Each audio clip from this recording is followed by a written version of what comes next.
प्यारे बंधुओं,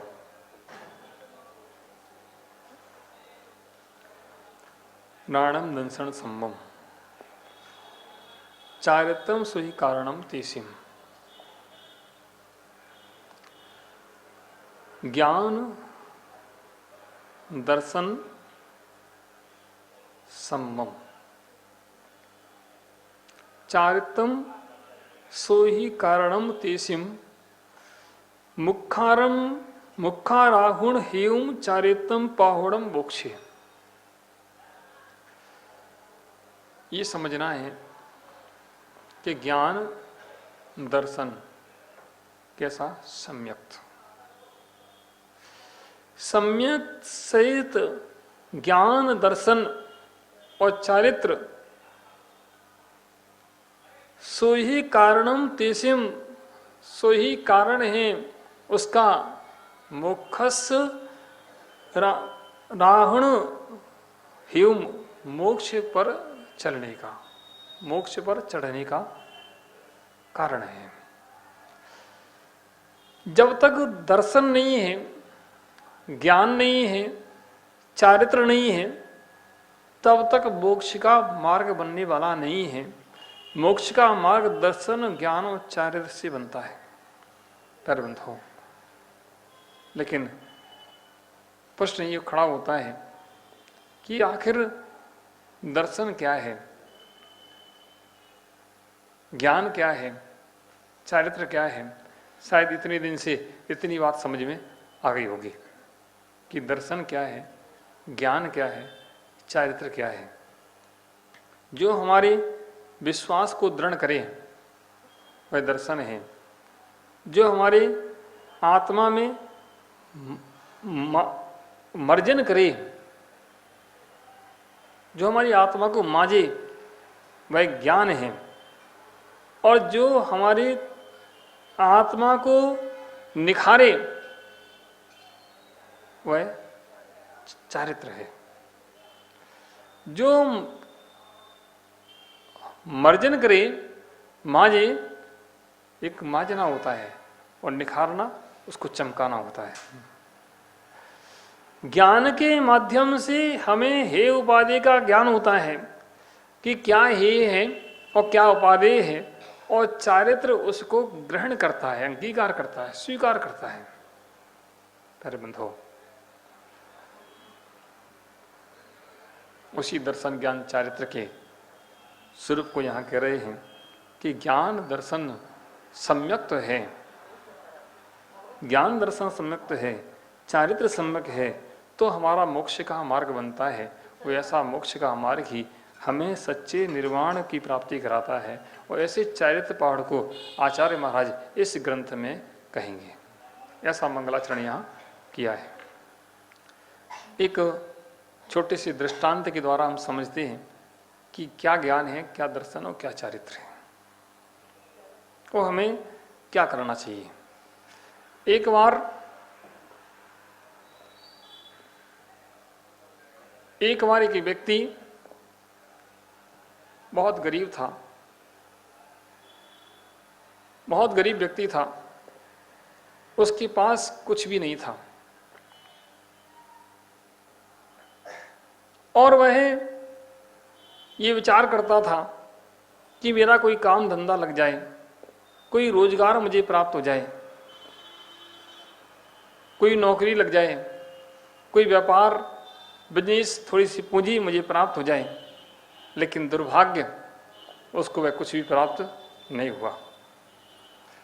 जब कुछ भी प्राप्त नहीं हुआ, जब कुछ भी उसके पास नहीं था, तो उसने विचार किया अब क्या करें, कुछ तो करना पड़ेगा, क्योंकि सब कुछ सहन किया जा सकता है लेकिन पेट की भूख सहन नहीं होती है।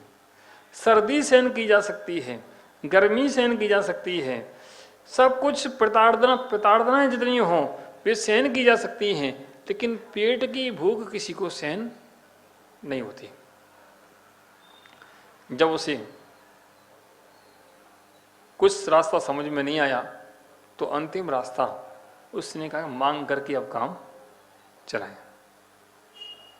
उसने विचार बनाया कि अब तो मांग करके काम चलाएं। और वह व्यक्ति अपने घर के बाहर ही दरवाजे के थोड़े आगे रास्ते पर जहाँ लोग निकलते हैं वहाँ बैठ जाता है। जब वहाँ बैठ गया और विचार करता कि यहाँ से कोई निकले और मुझे कुछ दे,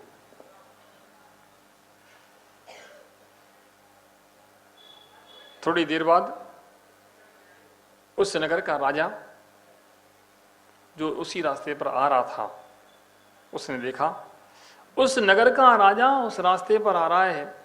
जब उसने राजा को देखा तो बड़ा प्रसन्न हुआ कि आज इस रास्ते से राजा आ रहा है, आज इस रास्ते से राजा आ रहा है,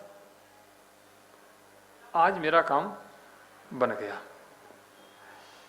आज इस राजा से इतना मांग लेंगे कि जीवन में कभी मांगना ना पड़े,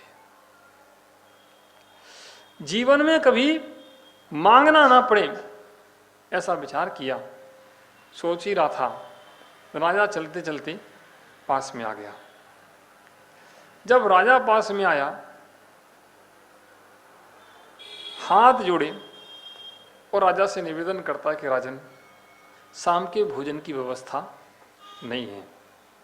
तब शाम के भोजन की व्यवस्था नहीं है, राजा ने जब सुना तो राजा मंत्री को बुलाता है कि तब भाई तुम तो कहते थे कि हमारे नगर में सब अच्छा चल रहा है, वो ये कह रहा है शाम के भोजन की व्यवस्था नहीं है।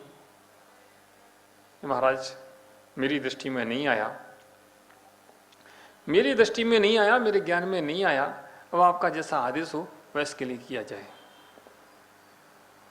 कि इसको इतना दे दो कि इसको जीवन में कभी मांगना ना पड़े, इतना दे दो कभी जीवन में इसको मांगना ना पड़े। जब राजा ने ऐसा कहा, मंत्री आपस में मंत्रणा करते हैं और मंत्रणा करने के बाद उन मंत्रियों ने उसको एक स्थान पर ले जाते हैं और एक सुंदर सा चंदन का बगीचा था। क्या था? सुंदर चंदन का बगीचा था। उस बगीचे में जाकर के उसको खड़ा करते हैं और कहते हैं भाई आज से ये बगीचा तुम्हारा।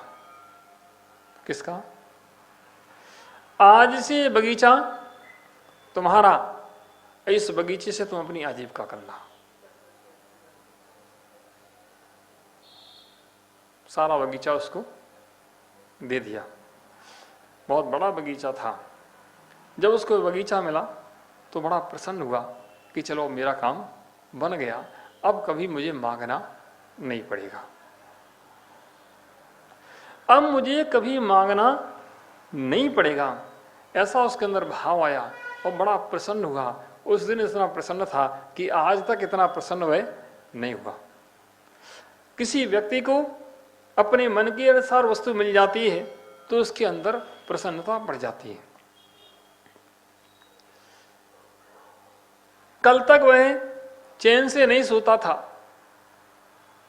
आज भी चैन से नहीं सोया। कल तक वह अच्छे से नहीं सो पाता था, कदाचित थोड़ी नींद ले भी लेता था, लेकिन आज पूरी रात उसको नींद नहीं आई। क्यों नहीं आई? जब किसी को उम्मीद से कई गुना अधिक मिल जाता है तो उसको नींद नहीं आती। जैसे इस बार मेरे बीरन जी को नींद ही नहीं आ रही है। रात को 12 बजे तक मेरे पास बैठे रहते हैं, फिर 2 बजे तक कमरे में बात करते रहते हैं और 2 के बाद 4 बजे उठ के नहा धो के तैयार हो जाते हैं। कब सोए पता ही नहीं।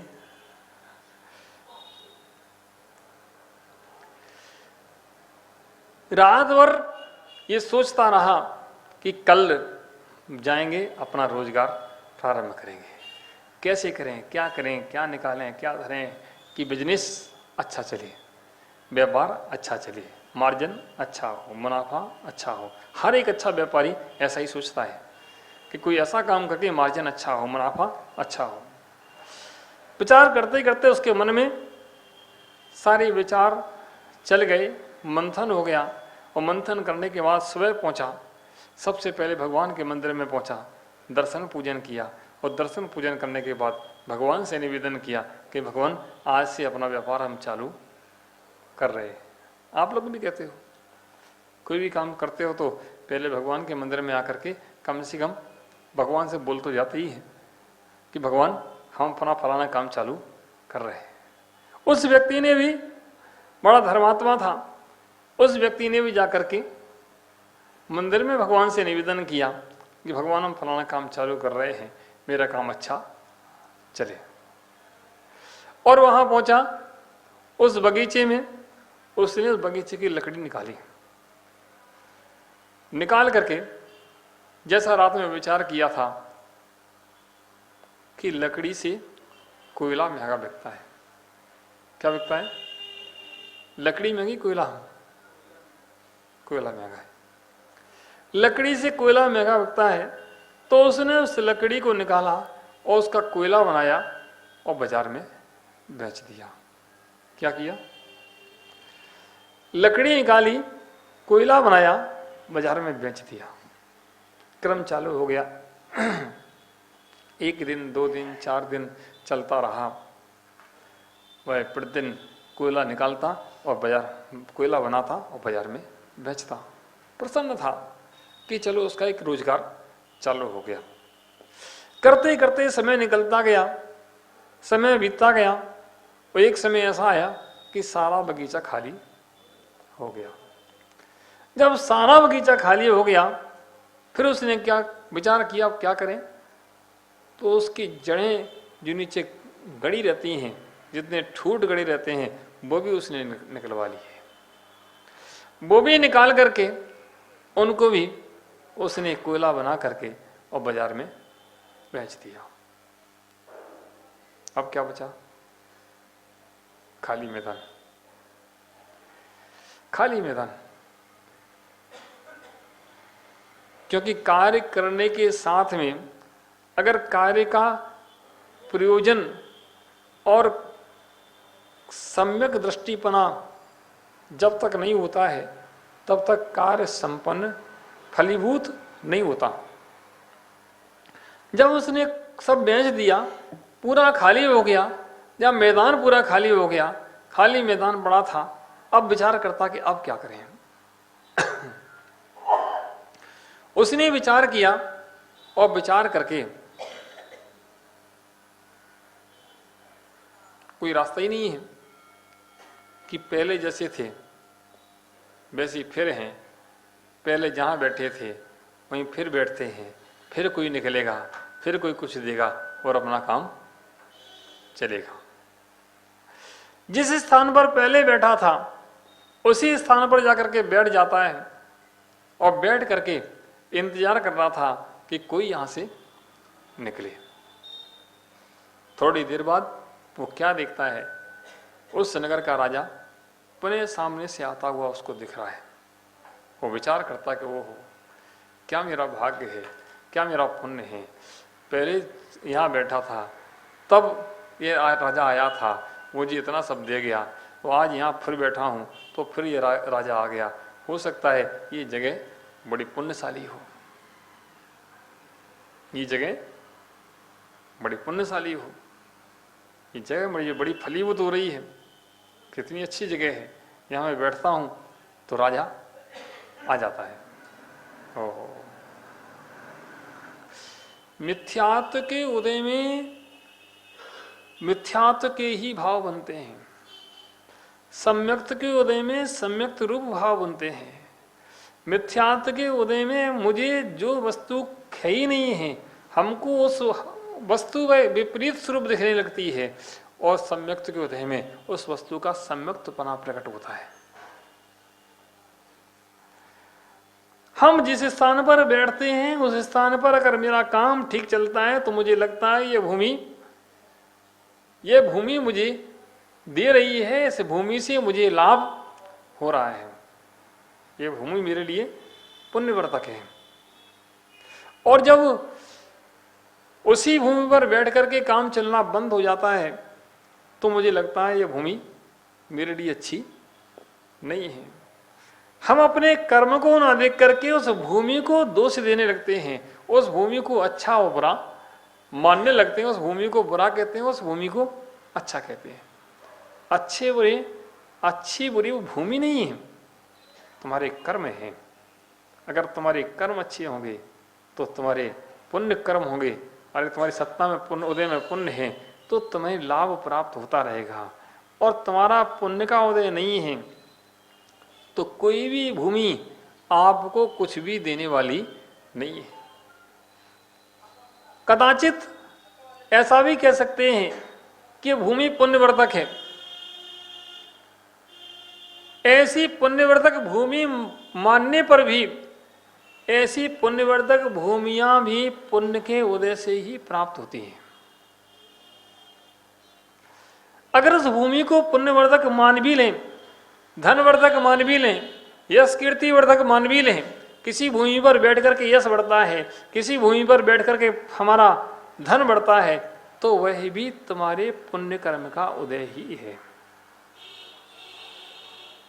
अगर किसी माध्यम से तुम्हें अच्छा लाभ प्राप्त हो रहा है तो हो सकता है वह माध्यम जो है, वह जो माध्यम है वह भी तुम्हारे पुण्य के प्रताप से ही तुम्हें प्राप्त हुआ है, ऐसा मानना चाहिए। और तुम्हारा कोई तुमसे छूट रहा है, कोई तुम्हें हानि हो रही है, तो ऐसा मानना चाहिए कि वह हानि भी तुम्हारे पाप के उदय से ही हो रही है।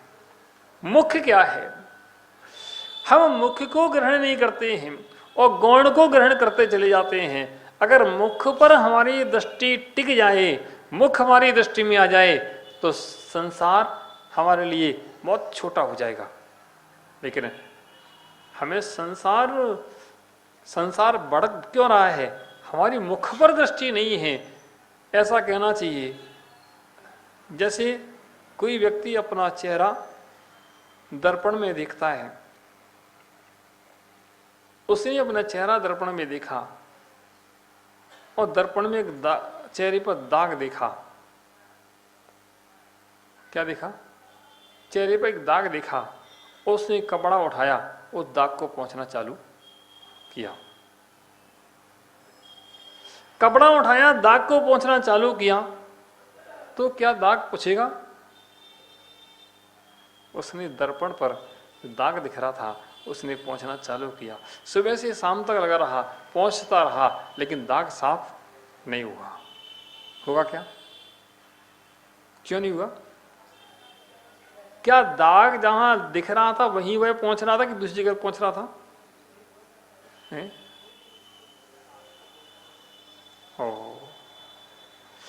दाग उसको जहां दिख रहा था वहीं वह पूछ रहा था, उसकी क्या गलती है? लेकिन दाग साफ नहीं हो रहा था।